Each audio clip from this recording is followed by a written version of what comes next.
I'm Yuyun Ismawati, the co-founder and senior advisor of Nexus for Health, Environment and Development Foundation, Indonesia.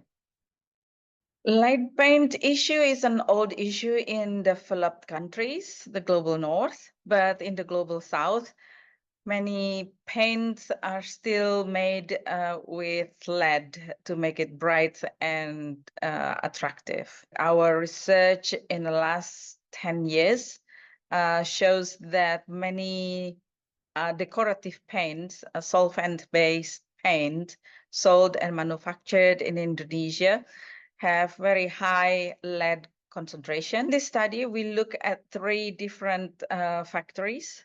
The first one is not using lead since the beginning of their operation in 2004. And then the second one is transitioning from lead-based paint to the non-lead paint in 2019.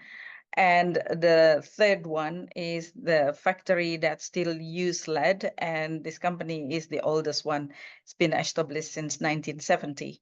We thought that it would be interesting to see and compare the 3 different nature of paint manufacturers.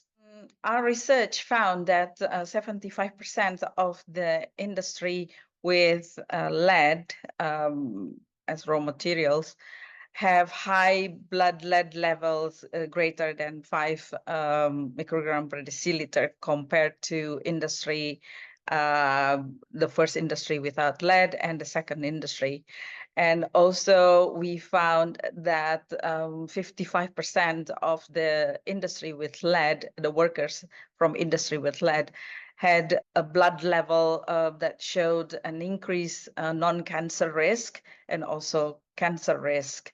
So it means the longer they work in that factory, the risk for them to get some kind of illnesses or diseases that related to cancer and non-cancer are quite high.